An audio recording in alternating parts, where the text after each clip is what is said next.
ఏమైంది? నల్లారెడ్డి దావకాన్ని కట్టిన పైసలు పోయింది. డబ్బులు పోయినాయా? ఏమైంది? ఎంత పోయినాయి? 350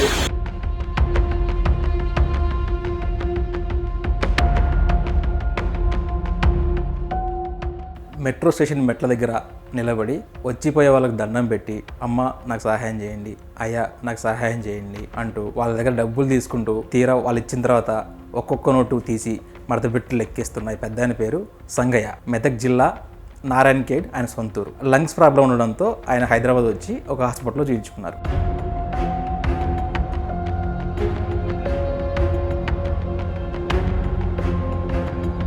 హాస్పిటల్లో చూపించుకొని ఇంటికి వెళ్దాం అనుకుంటున్నప్పుడు చూసుకుంటే ఆయన దగ్గర డబ్బులు కనిపించలేదు.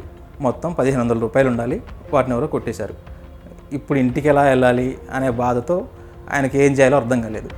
ఎలాగోలా కుక్కట్పల్లి వచ్చాడు. వచ్చిన తర్వాత ఈ మెట్రో స్టేషన్ దగ్గర మెట్ల మీద నిలబడి ఇదిగో ఇలా ఫైలు పరిచేసి వచ్చిపోయే వాళ్ళ దగ్గర, అమ్మ నాకు డబ్బులు పోయాయి, నాకు సహాయం కావాలి, ఎవరైనా సహాయం చేయండి అని అడుగుతూ కనిపించాడు.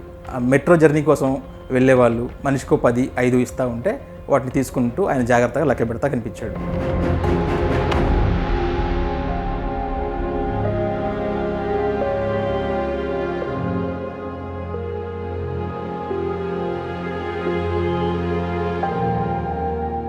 మా సమయం ప్రతినిధి ఒక ఆయన దూరం నుంచి ఇదంతా గమనించాడు. గమనించిన తర్వాత కాసేపు గమనించిన తర్వాత వెళ్ళి, ఏం పెద్దయ్యా ఏమైంది అంటే, నేను ఇలా హాస్పిటల్కి వచ్చాను, నా డబ్బులు పోయాయి, ఇంటికి వెళ్ళాలంటేనేమో డబ్బులు లేవు, అందుకే ఇలా అడుక్కుంటున్నా అని చెప్పాడు. మీదే ఊరు అంటే నారాయణఖేడ్ అని చెప్పాడు.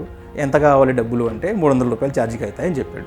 సరే అని చెప్పేసి మా వాడు దగ్గరలో ఒక ఏటీఎం ఉంది, అక్కడికి వెళ్ళేసి ఒక 500 రూపీస్ డ్రా చేసుకొచ్చి ఆ పెద్దానికి ఇచ్చాడు. ఆ డబ్బులు ఇచ్చినప్పుడు పెద్దాని కళ్ళలో ఆనందం చూడాలి. ఇక నేను ఎవరి దగ్గర డబ్బులు తీసుకోను అని చెప్పేసుకొని ఆ ఫైల్ అన్నీ తీసేసుకొని తన బ్యాగ్ తీసుకొని అక్కడి నుంచి వెళ్ళిపోయాడు. ఆయన ఎక్కడికి వెళ్తాడా అని చూస్తే దగ్గరలో ఉన్న టీ షాప్కి వెళ్ళాడు. ఇది ఎందుకు అనుకుంటున్నారా?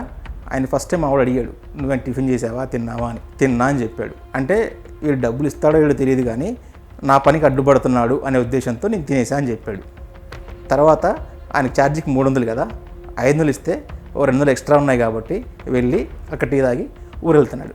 70 ఏళ్ల వయసులో ఆయన ఒక్కడే హాస్పిటల్కి వచ్చి చూయించుకుంటున్నాడు అంటే ఇంట్లో ఫినాన్షియల్గా ఎన్ని రకాల సమస్యలు ఉంటాయో అర్థం చేసుకోవచ్చు. ఇలాంటి వాళ్ళ దగ్గర డబ్బులు కొట్టడం అనేది మహాపాపం. ఒకవేళ ఆయన దగ్గర డబ్బులు కొట్టేస్తే అంతకు మించి సిగ్గుపడాల్సిన విషయం ఇంకోటి ఏమీ ఉండదు.